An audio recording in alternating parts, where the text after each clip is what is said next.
Most Americans have no idea they're living in the final calm before the greatest economic shock in 100 years, and the countdown has already started. You're about to see exactly why economists, intelligence agencies, and government insiders are quietly preparing for an event that 83% of Americans say they're completely unprepared for. Because right now, while people argue on TikTok and binge Netflix, every critical system that keeps the United States functioning, energy, supply chains, banking stability, food production, and global dominance, is failing at the same time, at a speed we have never seen in modern history. Household savings just collapsed to their lowest levels since 2008. Credit card delinquencies just hit a 12-year high. Diesel inventories sit at less than 27 days. Global de-dollarization accelerated 400% faster in 2023 than expected, and U.S. interest payments will surpass $1.2 trillion this year, more than the budget of Medicare and national defense combined. Most Americans aren't paying attention. Most Americans don't see it coming. But you will in the next few minutes. Iran can bankrupt America in exactly 90 days, and almost no one realizes why I'm going to walk you through something that, honestly, still shocks me every time I look at the numbers. And the craziest part? Most Americans have absolutely no idea that this is even mathematically possible, because they're distracted arguing about elections, social media drama, and whatever conspiracy is trending this week, while the single most dangerous economic vulnerability of the United States sits in the open like a lit fuse waiting for someone to strike a match. See, Iran doesn't need to beat the United States militarily. They don't need to invade anything. They don't need a nuclear weapon, a cyber attack, or a fleet of aircraft carriers. All they need to do is shut down one narrow strip of water, the Strait of Hormuz, a 21-mile-wide maritime choke point through which about 21 million barrels of oil move every single day, representing nearly 40% of globally traded crude and roughly one-fifth of the world's total supply. And here's what almost nobody realizes. Even though the United States produces a lot of oil domestically, we are still plugged into global pricing, global refinery configurations, and global shipping dynamics, meaning if Hormuz closes, we feel the shock first, fastest, and hardest. The American economy behaves like an engine that requires a constant flow of liquid fuel, and any disruption, even for a few weeks, creates cascading failures across transportation, manufacturing, agriculture, aviation, retail logistics, and eventually government operations themselves. Military superiority doesn't matter here. Economic math does. And the math is brutal. The U.S. Strategic Petroleum Reserve, after the 2022 to 2023 drawdowns, sits at roughly 371 million barrels, the lowest level since 1983. America consumes roughly 20.5 million barrels per day, meaning if imports collapsed completely and domestic production stayed constant, the SPR covers barely 83 days of deficit before the tanks run dry. And once they run dry, everything else collapses with it. Refineries shut down because they cannot process air. Jet fuel evaporates from inventories. Diesel, the literal bloodstream of the American supply chain, becomes unobtainable. Trucks stop, trains stop, cargo stops, stores empty out, industrial production halts, energy prices detonate, civil order fractures, the dollar destabilizes, and the U.S. government faces fiscal pressures no stimulus package can repair. Iran doesn't need to fire a shot. They just need to close the strait, something they can achieve through mines, swarming small craft, missiles, and geographic advantage, and maintain the closure long enough for the SPR countdown to hit zero. That's the 90-day bankruptcy clock. That's the part nobody sees coming. And the terrifying reality? Iran already knows the math. America doesn't. The silent collapse of the U.S. supply chain, a system built for efficiency, not survival. Most Americans still have absolutely no clue how dangerously fragile the U.S. supply chain really is, because they assume that if something disrupts one part of the system, another part will magically compensate, like the economy has some kind of built-in backup generator that kicks in when things go wrong. Except it doesn't. In fact, the entire American supply chain was engineered for maximum efficiency rather than durability. which means that the moment a major shock occurs, whether from an energy crisis, geopolitical conflict, refinery shutdown, cyber attack, or global shipping disruption, the system doesn't bend, it buckles. And when it buckles catastrophically fast. Most grocery stores in the United States operate with 3 days of inventory because holding large stockpiles is considered unprofitable. Pharmaceutical distributors operate with even tighter margins, sometimes less than 48 hours of buffer for critical medications like insulin, antibiotics, and blood pressure drugs. The trucking industry, which moves 72% of all freight in America, runs on diesel, and diesel inventories have repeatedly fallen to historic lows since 2022, with actual usable supply dipping to as little as 25 days, and that's during normal operations, not during a global energy shock. Rail systems depend on diesel too, and even though most people assume trains can simply switch to electricity, the reality is that 97% of U.S. freight rail locomotives run on diesel-electric hybrids, meaning no diesel equals no movement. And then there's the port system: Los Angeles, Long Beach, Houston, Savannah, already strained by labor shortages, aging infrastructure, and global shipping realignments. A significant disruption to global oil supply or a shock that causes fuel rationing doesn't just increase prices, it physically prevents the transportation network from functioning at all. And here's the part no one talks about. The United States has offshored so much manufacturing that 70% of essential components used in American industrial production come from overseas suppliers, many of which depend on predictable fuel costs and stable shipping lanes. If those lanes collapse, American factories cannot produce finished goods because we lack domestic manufacturing depth to replace foreign components on short notice. Everything from microchips to packaging materials to industrial chemicals suddenly becomes unavailable. And when the supply chain collapses, it doesn't matter how much money you have, how many stimulus checks the government issues, or how fast the Federal Reserve adjusts interest rates. You cannot print food, you cannot print diesel, and you cannot print components that physically don't exist. That's the blind spot Americans still don't see. The economic system they rely on every single day is only 3 missed deliveries away from paralysis. And when a crisis hits, it's not the shock itself that destroys the economy. It's the cascading failure of everything that depends on the silent, unseen machinery of the supply chain. The coming global realignment. America is losing control of the world economy faster than anyone realizes.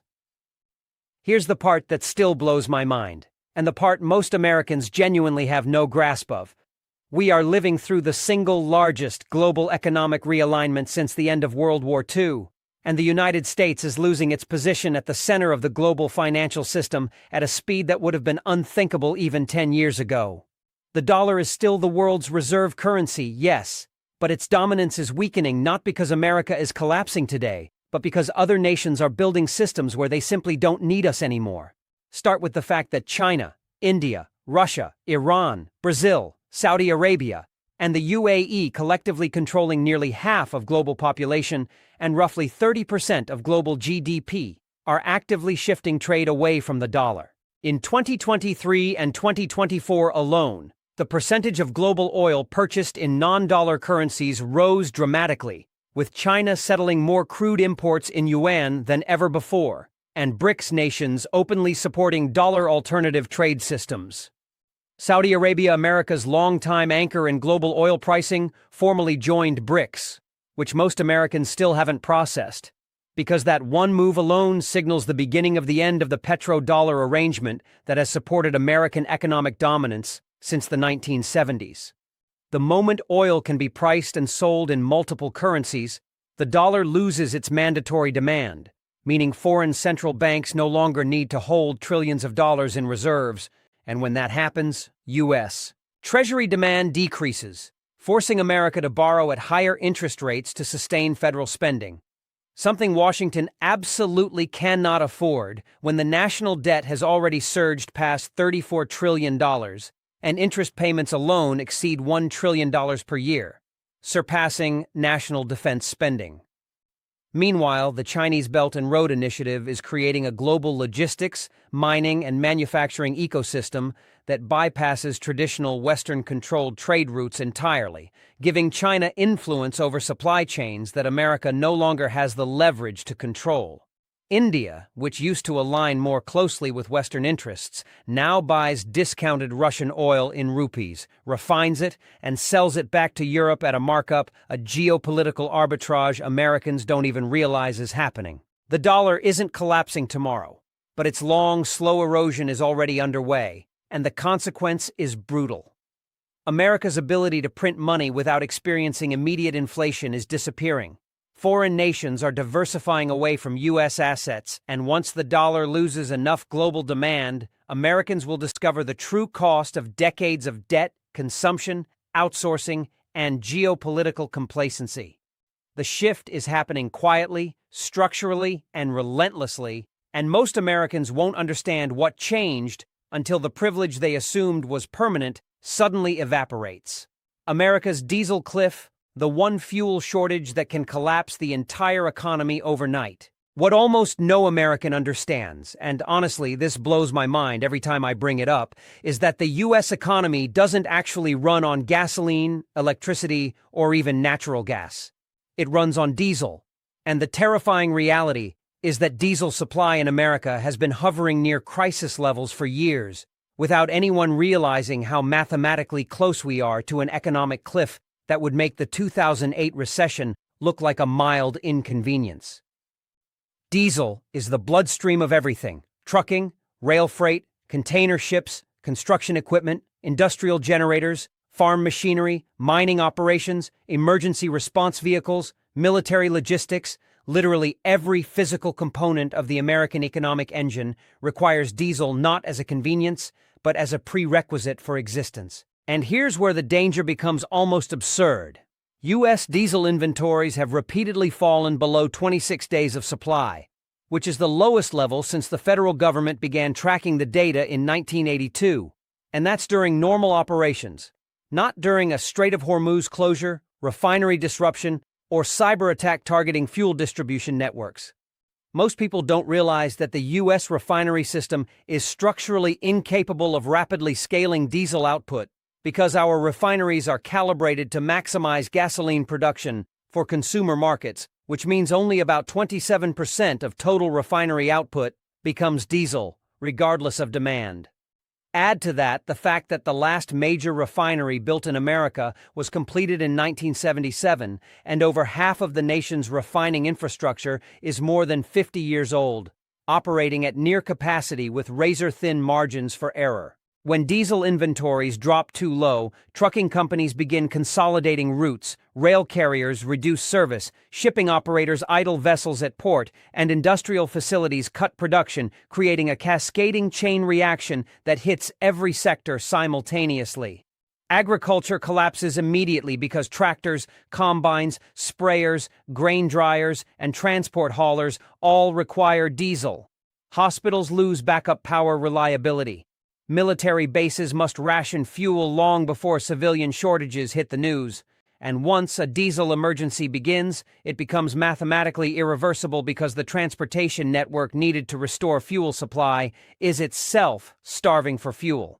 If diesel prices spike above $9 or $10 per gallon levels, well within reach during a global energy shock, trucking companies operating on thin margins implode, sending freight costs soaring and emptying store shelves within days. Diesel is the one fuel America cannot replace, reroute, or re-engineer quickly. And yet most Americans don't even know what diesel powers or why its scarcity is far more catastrophic than any gasoline shortage. This is the quiet vulnerability sitting under the American economy like a fault line, and when it snaps, everything above it falls instantly. The hidden fragility of the U.S. banking system. Banks are far closer to widespread insolvency than Americans realize. Most Americans don't see what's coming because they still believe that the banking system they interact with every day, their checking account, their payroll deposit, their mortgage lender operates in some kind of stable, predictable financial environment.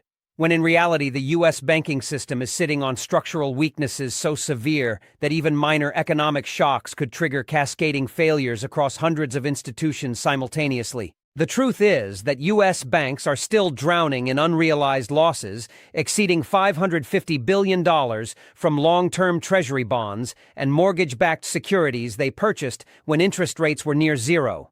Once rates spiked, the value of those assets collapsed, meaning banks are technically insolvent on paper but remain operational only because accounting rules allow them to avoid marking these assets to true market value.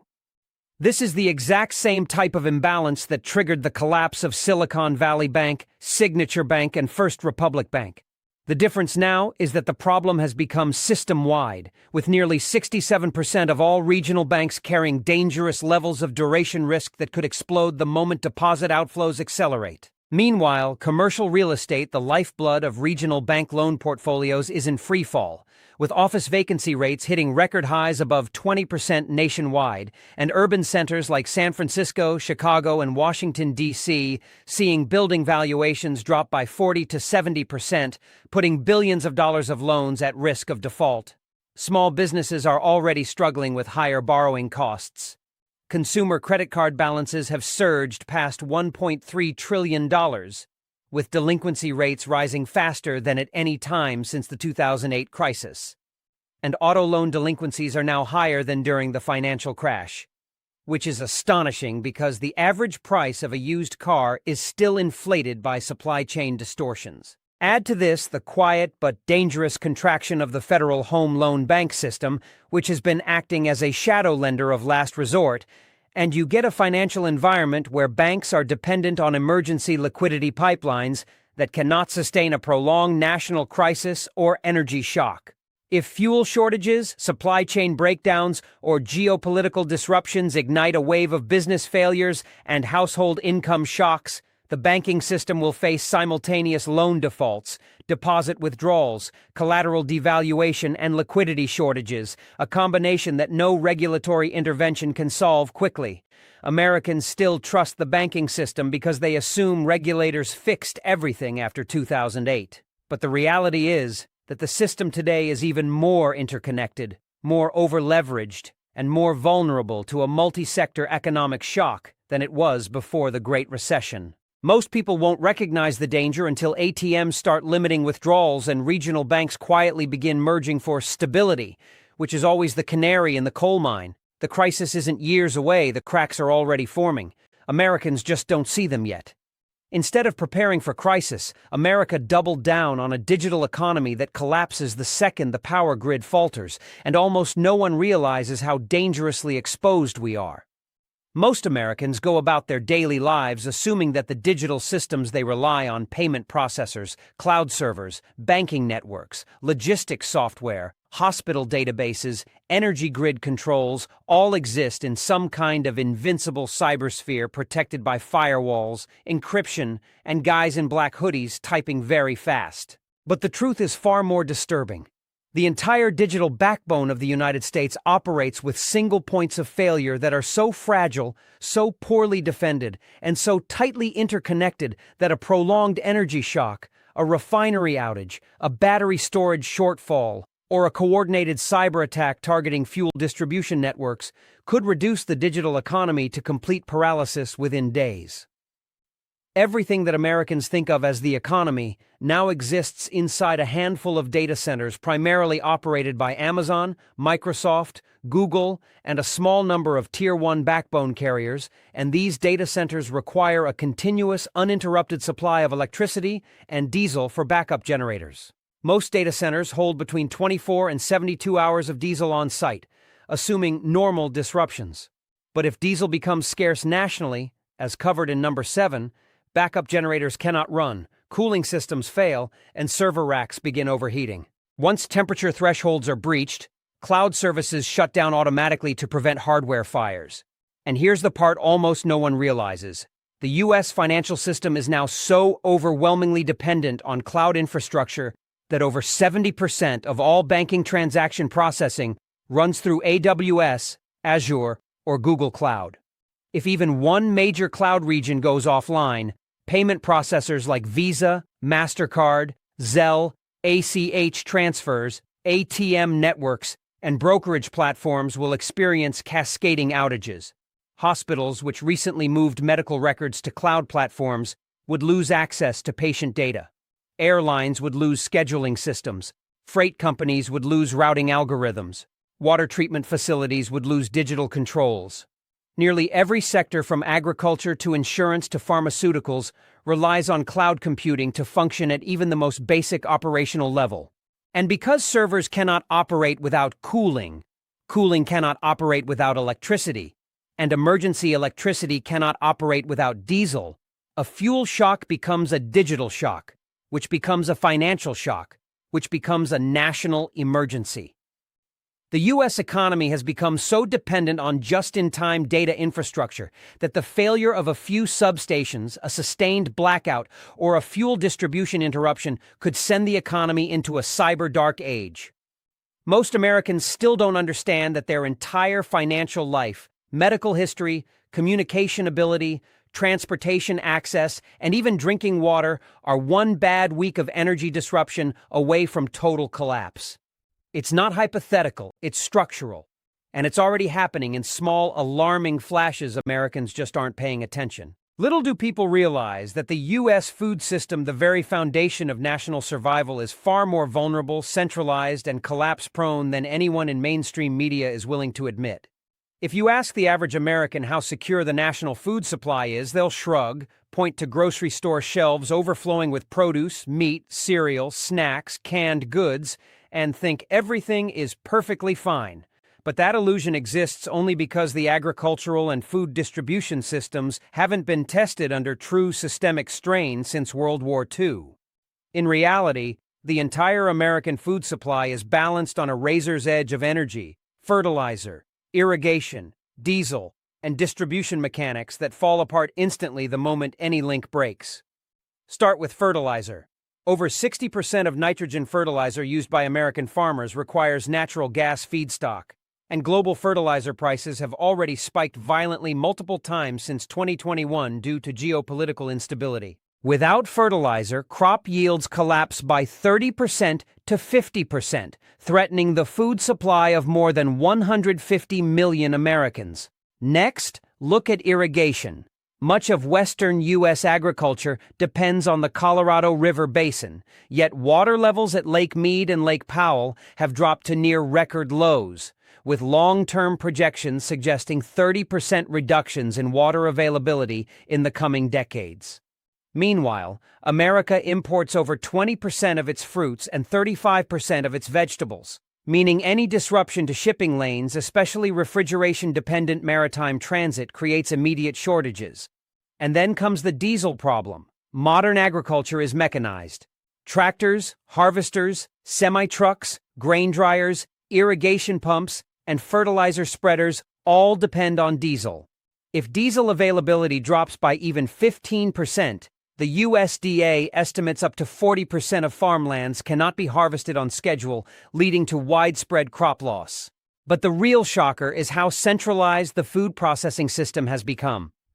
4 companies control 85% of all beef processing, 4 companies control 70% of pork, and 3 companies control 63% of poultry.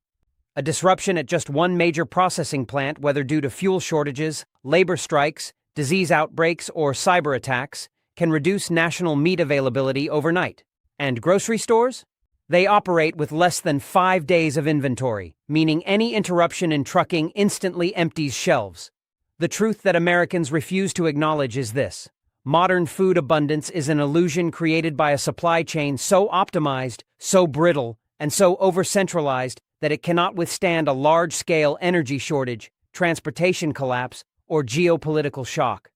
Most Americans have never lived in a country where food scarcity was real, but the structural vulnerabilities are already baked into the system. The only reason shelves remain full is because the crisis hasn't hit yet. When it does, it will be too late for most households to react.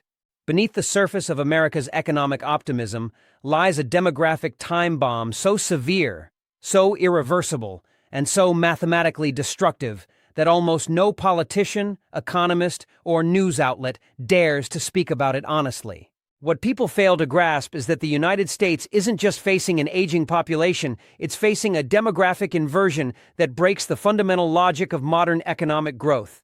For decades, America relied on a massive, youthful workforce to sustain productivity, tax revenue, consumer spending, and Social Security contributions. But that era is over. Birth rates have collapsed to 1.62 per woman, the lowest in U.S. history and far below the replacement level of 2.1.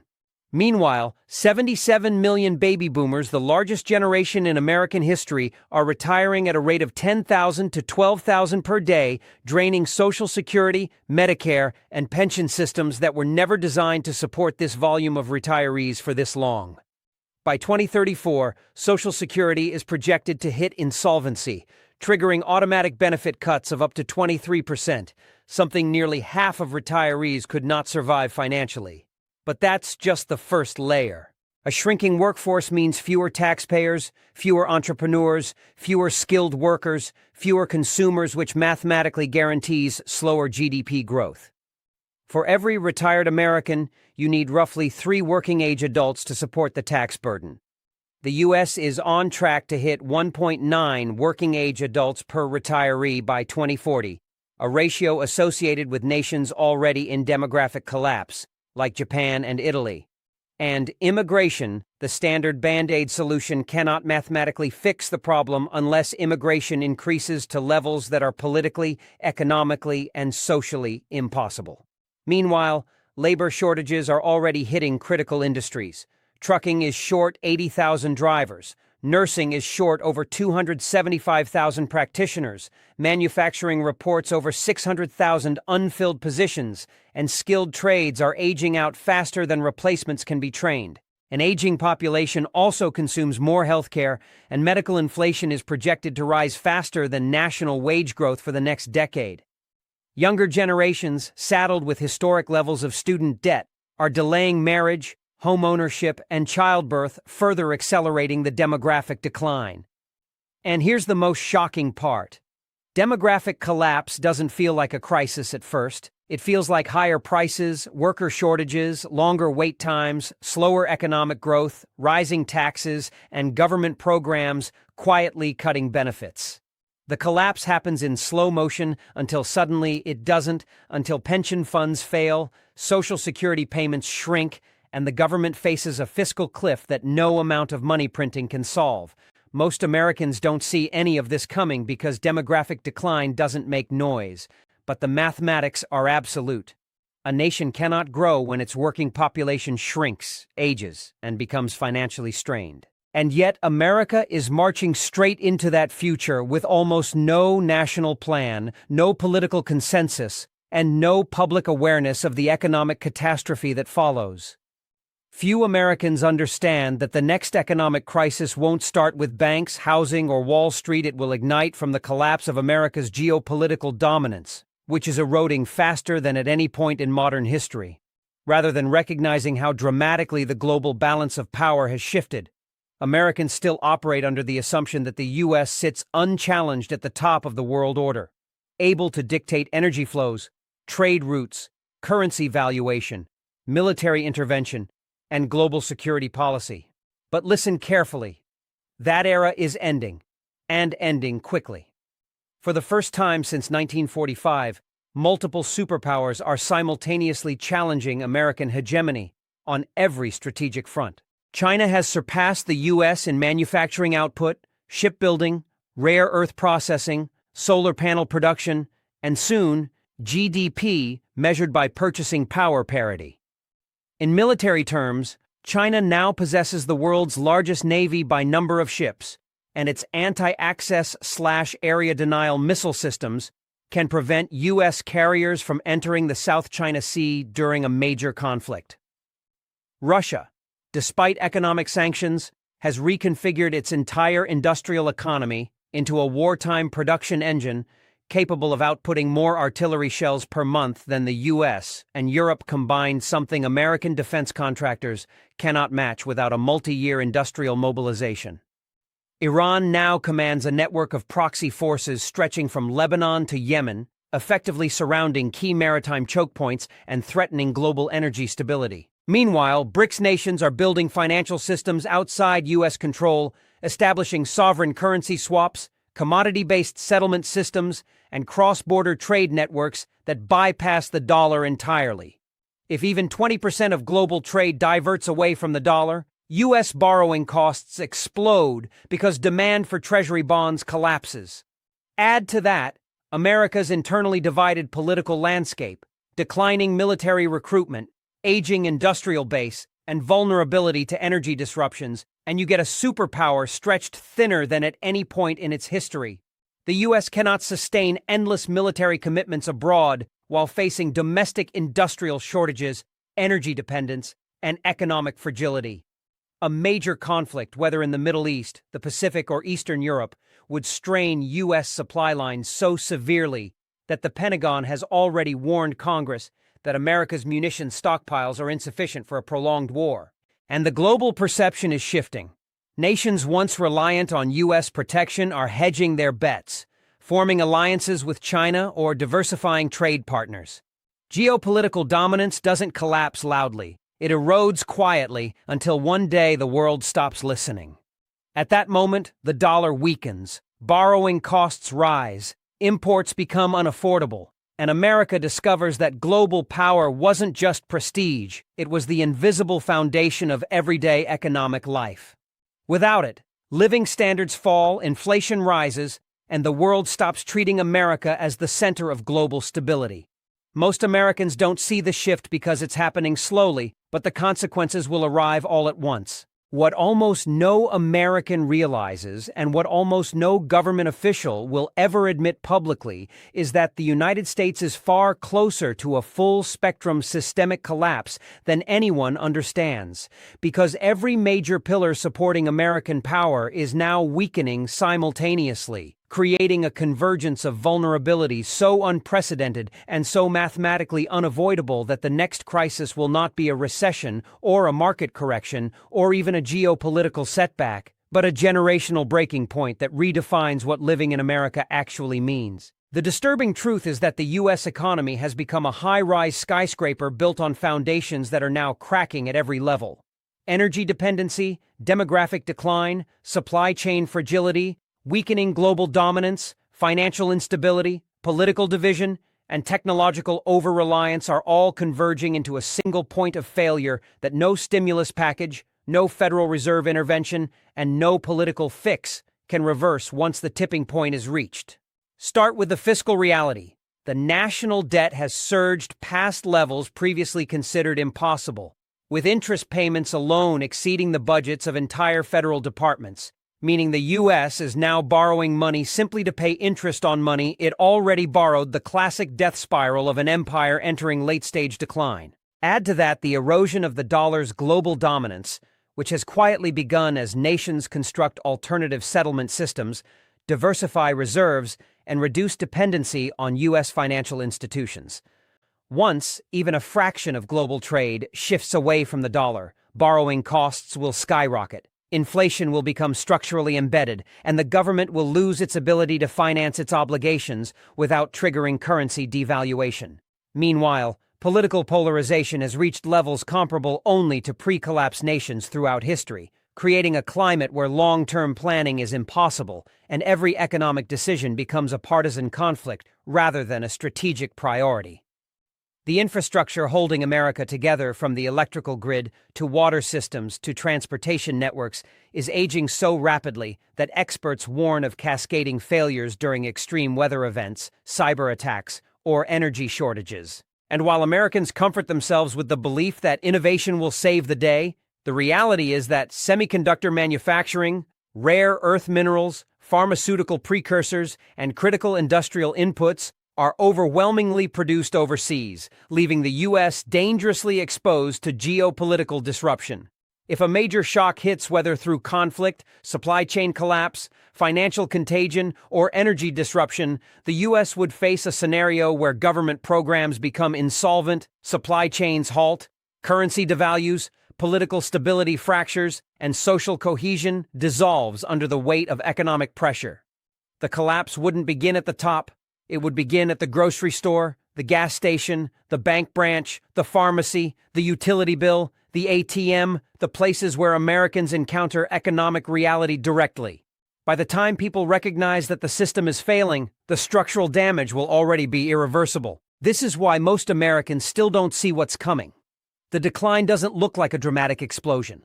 It looks like a slow erosion of stability until one day the old assumptions no longer hold, and the entire nation wakes up to a world that no longer resembles the one they grew up in. And at that moment, the illusion of American invulnerability disappears forever. Before you click away, understand this. None of what you just heard is theory anymore. The numbers are real, the timelines are real, and the vulnerabilities are not going to fix themselves. Most Americans will ignore this until the shelves empty, the fuel runs out, or the system finally breaks under its own weight. But now you see what's coming, and that already puts you miles ahead of the average person sleepwalking into the next crisis. So here's what I want you to do. Drop a comment below and tell me your biggest takeaway, because I read every single one. The algorithm doesn't push videos like this unless you push back. Hit the like button so more people wake up before it's too late, subscribe so you don't miss the next part, and turn on notifications because the next video goes even deeper, and trust me, you're going to want to see it.